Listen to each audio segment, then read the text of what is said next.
Hello everyone, how you going, and welcome back to DIY, the place that just really has you questioning where people come up with some of the ideas to actually create these things. So yeah, hopefully you're sitting down, because I reckon some of these posts will just knock you clean off your feet from how just ridiculous and abhorrent they are. But anyway, let's jump straight into it. Alright, so starting off with, made a bookshelf for my brick collection. Oh my goodness, and the title certainly didn't say that the bookshelf was going to be made from books, you know, I guess it is a bookshelf in that regard. And then I feel as though the fact that they put bricks on it is just an afterthought. Because really, if you think about it, it doesn't even make sense, you know. I can't imagine too many bookshelves are made of bricks, you know. Usually they're just kind of standard shelving equipment made of timber and ply and MDF even. They're generally not just attached to the house, they're just made of bricks. So really, it's not as though they're just inverting the whole process and going, oh, we'll just put books as an actual shelf this time. No, they've just kind of slapped some bricks on a bookshelf. And also, unless that thing has been glued together, I just cannot imagine that that is actually that sturdy, you know? I mean, I guess it's not really going to go in there if it's just kind of sitting there and whatnot, but really, those books will just want to slide independent of each other, and any kind of lateral movement, let alone if you just bump into the thing, is just going to send the whole thing toppling over. And considering the fact that it is completely loaded with bricks, that certainly isn't going to be the most silent and safe thing that has ever happened, is it? Yeah, I guess we started off with the perfect post in terms of what I was talking about before, in terms of I just don't understand where people get the inspiration to create some of these things, you know? Like really, besides if you're trying to be a little bit ironic or kind of do a little bit of an art piece, I just don't understand who goes, you know what, I've got all these spare bricks and I've got all these books on the bookshelf, I might as well just stack all the books up so they're completely unusable, and that's why I just want to completely have to dismantle the whole thing. And then I've got this marvelous brick collection from back in the 1920s, you know, they're just heritage bricks and I just want to be able to put them somewhere, so I might as well just put them on my bookshelf. So yeah, I certainly feel as though this could be self-aware or even just an art piece, but on the other hand, it could so easily just be some random creation that someone thought it was just going to be a great idea. And really, that sentence just sums up this entire subject. You never know what you're going to get or what's even going on here. 5-minute crafts parody. Now, I can only imagine based on the title that this one's going to be self-aware, but let's see what they've kind of got in store for us. That wasn't a very good rectangle, I have to say.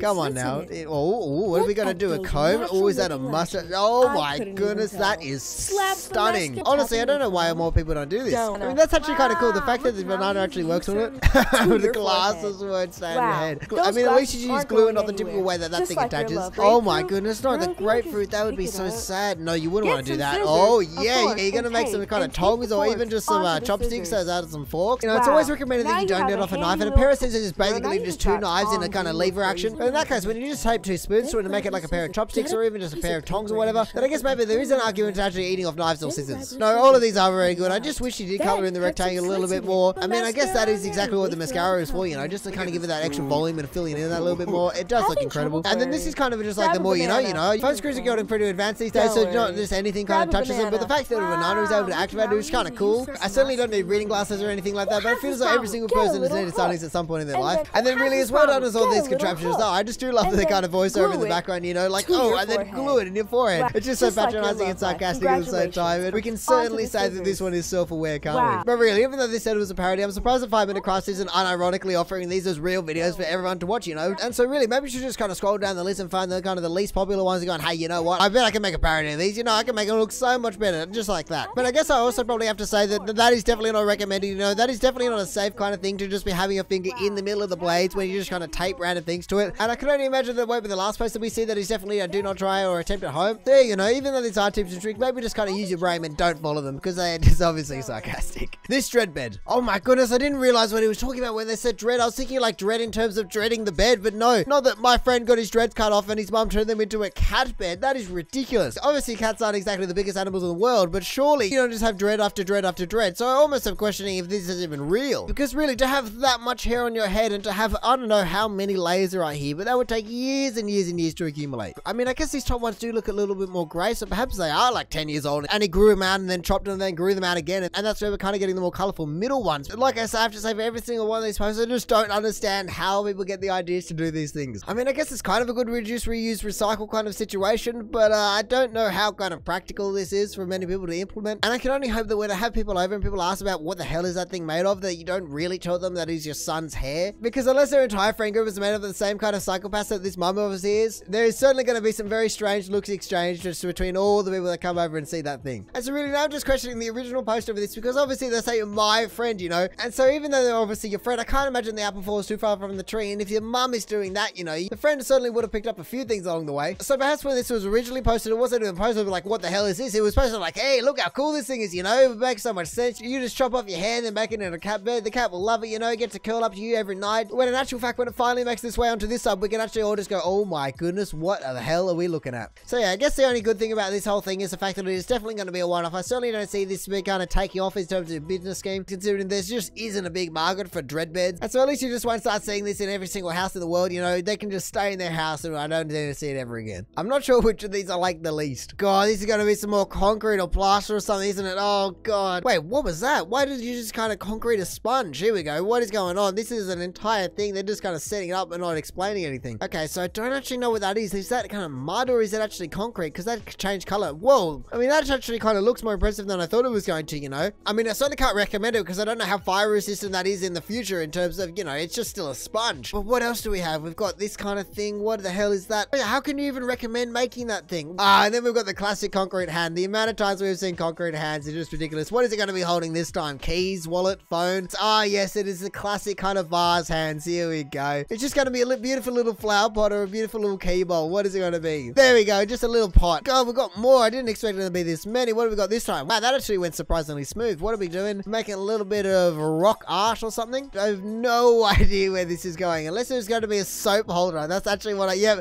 it is a soap holder. How did I know? Just from the shape of the actual container and everything. Oh my goodness, and then we've got oranges as well. How long is this video? Oh my goodness, we're only like halfway through. I have to skip through some of these. Just what is going on? Okay, fruit bowl. What is this going to be? A table? I mean, actually, I want to see how they did that in the first place. How do you make a rectangle out of nothing? Oh yeah, okay, a little bit of perspex and cut tape. That makes sense. I mean, actually, I'm not going to lie. They are kind of cool, you know. I think that is one of the only concrete posts I've ever actually enjoyed and would consider doing. And then we've got a little more concrete. And then we got a brush. What is this going to be? Oh, a nice foot cleaner. Yeah, fair enough. God, that was a long video, but I have to say that I feel as though out of all of the concrete videos I've ever seen, that one definitely represents the most kind of contraptions, I don't even know what to call them, that I would actually consider doing. You know, this sponge brick one actually looks kind of cool. And like I said, I don't know how kind of recommended it is in terms of how kind of fireproof it is. This one's just ridiculous and no one would need to do that. You know, no one wants to hang their keys from a wall. This hand one's just a classic. We've seen it before. You know, I guess it does make sense if that's what you're going for. I feel as though the whole thing is certainly ruined by this kind of concrete pot. If it was just the hands being able to kind of hold it and kind of fill in the gaps, then it would kind of maybe be cool. The soap holder I just love because that is basically what half the soap holders in the world are, you know, just a bit of concrete with a little bit of rock or some kind of holding bit. If it isn't a dish or a bowl, it just always has that kind of friction bits that stick up to try and hold it, or I don't even know. The oranges one I completely skipped over, but I guess it makes sense, you know, you're making a fruit bowl out of fruit. And then like I said, this one I actually thought was kind of cool, you know, I don't know how the actual process about making it would go, and it's certainly going to take a little bit more effort than just kind of placing a little bit of wood in the concrete and then just the table's just ready like that, you know, you're going to have the wonkiest table ever. So you might just have to kind of file or chop the legs down so it's all flat. But really, the effect they give at the end is kind of cool. And then what was the end one? Oh yeah, that's right, the shoe cleaner. And hey, I guess this one is kind of the most harmless one. You're just taking crappy old kitchen brushes or whatever you want to use, putting them in a little bit of concrete, and I guess it would work, you know. So yeah, you know, even though the concrete posts are just always hilarious to watch, this one is definitely the best one I've ever seen. And the best one in terms of a good way, not just an absolutely ridiculous way. Cry of a desperate man. Oh, we've definitely seen this one before. Maybe I've just actually seen it before, but I feel as though it never ceases to catch me off guard, you know. My wife Lola will be selling her crochet dolls in the precinct this Saturday. All proceeds go to the drop-in center. For God's sake, buy one. She's made over 600 of these bloody things. They're all over the house. Every time I open the airing cupboard, they're like being attacked by Jackie. My goodness, I don't know if that's the actual original text or whatnot, but I've definitely never seen it with that entire text body. You know, that poor man is just being attacked by dolls every time he opens up a cupboard. Like they said, for God's sake, give him a hand. And the whole thing really is just like a plea letter, isn't it? And my goodness, would you not want to see that in the middle of the night, you know? This one, I feel as though, as creepy as it is, has nothing on these two, and especially that one. I have no idea what is going on down here. I don't know if it's just the hair, or if it's the face, or the combination of both, but that one is just, oh, that one will give you nightmares. And then this one just looks like a rip-off version of this one, which is definitely saying something. But I feel as though the worst part about this whole thing is actually meant to be done for charity, you know? As it says, all proceeds will go to the drop-in center, and I don't exactly know whether it is, but I can only imagine it would be similar to kind of the Salvation Army or something like that. And so really, especially in the husband's case, you're just being completely in two minds, you know? It's great that the wife is making all this money for charity, but it certainly wouldn't be too good if it would just be attacked by Chucky every time you open up the cupboard. And the fact that she's made over 600 of these certainly would mean that she's kind of invested in the whole thing. So even though you want to be supportive, you just be going, please, why couldn't it be something else? And so actually, maybe that's why he wants them all gone, you know? He's finally convinced to never make another one, but you know, he's got 600 to sell. He's got to sell them. So you know, I guess if you ever see one of these just out in the wilds, for God's sake, just buy one, please. I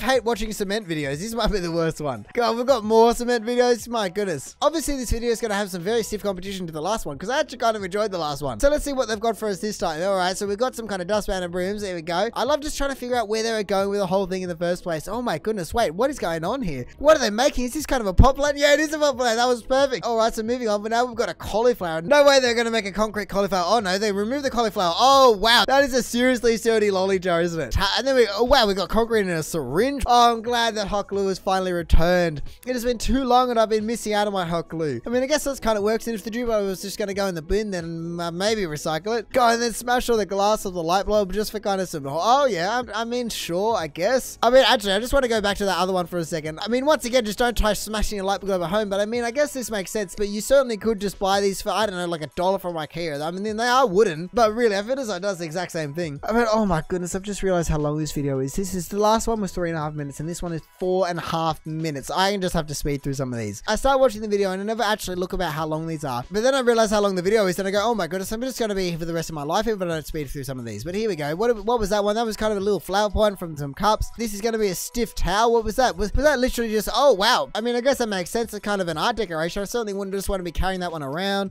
That is a lot of concrete, and now you're making, what are they making? Here we go. Oh no, of course it's some more pot plants, you know, perfect. You got to use the coconut water or whatever it is, just to make a little bit of a fish pond and flower pot set. It's kind of actually impressive that they got that to be watertight. Oh my goodness, how much concrete do they want to use? Oh wow, this one's going full structure on us. They just put a little bit of Rio in there. A few more bricks, weigh it down. What the hell is going on with this? And then you crack it open. I guess to see what's going on here. I don't really get the whole Rio kind of circumstance. So I feel as though that is a lot of effort to go through. Now we've got a concrete balloon, and then I guess that's a nice kind of art piece if that's what you're going for. It just does not stop, does it? Another flower pot, another soap dispenser. Oh my goodness, that was just ridiculous and quite draining to go through, to be honest. You know, there are just so many to go through. It just has you questioning the entire way through. You're just going, oh my goodness, what am I going to be surprised by next? I mean, I certainly have to say that the last concrete video we saw was definitely the best one, you know? Even though this one maybe had a couple that were on the cusp of being kind of useful, the last one certainly blows it out of the water in terms of actually useful things, you know? This one's just kind of filled with all the ones that you go, I guess it's not outrageous, but really like, oh, who is just going to be doing that? And really, some of these ones aren't simple, you know? Like this one right now, certainly would take a very, very long time to kind of cure and everything. Even just collecting all the rocks in the first place would take forever, let alone the fact that they just painted it gold. I mean, I think what I love most about all these videos, it just shows you how versatile concrete is. You know, you just can't do that with so many materials. And the fact that it goes from being a liquid to a solid and you're able to do things like that, you know, you'd never be able to just do that if it wasn't a liquid. It is honestly just an incredible material that all these people are kind of making the most of, so to say. So yeah, even though there is definitely a love-hate relationship with all these concrete posts, it is always interesting to see just what they can come up with. How do you even come up with this? Well, that is what I've been saying this whole time, isn't it? Alright, strap yourselves in. This is definitely going to be another creative DIY. Here we go. We're just using soldering iron to just poke holes in caps and pins. And all in all, it makes for a thing that I have no idea where it was going. What the hell is going on? You got a Coke bottle, you got a pin, you got whatever these other things are. Oh yeah, that's a lighter. Oh, don't tell me that it's going to be like a cigarette holder or something like that. Now they've got the tip of a pen. They've got blue matches. I don't think I've ever seen blue matches. I've only ever seen redhead red matches. Here we go. So they filled the end of the pen. Wait, what? I missed it at first. Don't tell me it is what I think it is. Oh my goodness. They're filling the caps of pens with the heads of matches and then lighting it on fire so it explodes and creates mini darts. Oh my god. I've never seen a more ghetto kind of shooter of any description than that. Every component of this whole thing is just ridiculous. This whole thing was just basically made in lunchtime. Someone just got all the things on their desk and went, you know what can I make with these? Oh, you know what? I can just kind of make these things fire. That is absolutely insane, you know. At least the reload time isn't the greatest, you know. Every time you want to reload, you have to go and strip all the heads of all the matches and then just try and refill the little thing, you know. It certainly wouldn't be easy. And so at least in that regard, it's certainly not an automatic weapon. But virtually every single other component of this thing is just deadly. You know, if you think about it, you got fire involved, and then once you get rid of the projectile, you got kind of a bayonet on the end. So like I said before, it is definitely not one that anyone should be making, let alone the fact that no one would ever need a reason to make this. So yeah, if you weren't able to tell, we're certainly approaching the top of DIY because they just get more and more random or more, I don't even know what to call this, but creative in a way. No one could have guessed the outcome of this. Isn't that just the thing with every single one of these posts? God, starting off with the corner of the cob. What the hell? Is that hot glue? Oh my goodness, what the hell? Oh, we're not doing cog, we're doing epoxy or something? Oh, don't tell me we're epoxying a corn right now. Surely not, you know, even though I have seen a hot dog and I think we even saw a hamburger and a million other things, surely we're not doing that. Oh no, we're trying to use it as a mold. What the hell? I mean, definitely don't consume that corn after you just put it in basically just plastic. But it has certainly taken me a loop for what it is actually going to be used for. What is it going to be used for? What is it going to be? I just don't know. Oh no. No. That is not needed. The amount of money that this person has spent on, it's definitely not epoxy because that's hard. So I don't know if it's kind of a latex or something like that, but the amount of money they have spent on that, let alone just buying the corn, is definitely going to be more than just buying a tissue box. And for the same kind of effort, I'm sure you could find a reusable one online. And then also, it looks as though it's a box for tissues, but I just really don't see how you'd be able to get tissues into there, you know? Because of the shape of the corn, you'd almost just be better putting some toilet paper in there or something. But yeah, the title certainly did not lie. No one is able to predict where this was going. And regardless with all the other questions I have in this video, I just really don't understand the corn, you know? Why the corn in the first place? So surely there are other objects that would accomplish the exact same task that you would think of before you think of corn. I mean, unless the tissues actually need that little bit of texture on the inside so they don't just come flying flying out. I just feel as though there are plenty of other cylindrical objects that would have been so much better than a cord, or just at least made so much more sense. And so really, as random as the last one was, this one just definitely trumps it. There's no two ways about it. And so now we're finally on the top most of the month for DIY, and I'm just curious to see what the hell this thing has in store, because the last two ones have certainly been interesting, and we're certainly on an upward trend. And so I guess let's see if the top of the month being so much room to store your neck brace has the goods. Because really, between 43.9 and 43.5, that is not a big gap at all. Oh, come on now, that certainly isn't DIY. Because realistically, no one just has the kind of tools and equipment on hand, just in their backyard or whatever, just to be able to fabricate all of this up, then be able to attach it into the wall where it's just sturdy enough to hold up an entire human, you know? That is just never ever going to happen. So actually, I'm kind of disappointed with the top most. I feel as though for what I come here for, the last two are definitely the winners of the month, because they're just so absurd and just so random that you just don't have any idea where they're going with it until the very, very last seconds of the video. Where really, this is obviously just a stock photo and almost looks like it's been photoshopped, because that just is never ever going to be installed in the house. Let alone the fact that whatever this thing is just in the middle of the staircase, you know? Right foot, left foot, and just completely snaps his ankle and then breaks his neck on the floor as he falls off. So at least in that regard, I definitely agree with the title in terms of you're going to need a neck brace very, very quickly if you're having those in your house. But no, there is no way that can be called DIY. That is just ridiculous. I don't care who you are, and like I said, what machine do you have in your backyard? There is no way you're just whipping that up in your backyard in an afternoon or two. For goodness sake, the whole thing, it looks as though it's been powder coated or something along those lines. So yeah, as interesting as the design of this staircase is, I just really just cannot believe that it is even called DIY. And as random as it is, as I've made abundantly clear, it just does not meet my criteria for DIY. But anyway, that is going to do it for the top of the month for DIY. So thank you for watching. If you enjoyed the video, feel free to do the YouTube and little thing down below. Other than that, you know, we see awesome posts all over Reddit, so make sure you check some of the other videos out. Or maybe just want to even consider subscribing so don't miss another one in the future. But all in all, have a good one and see ya.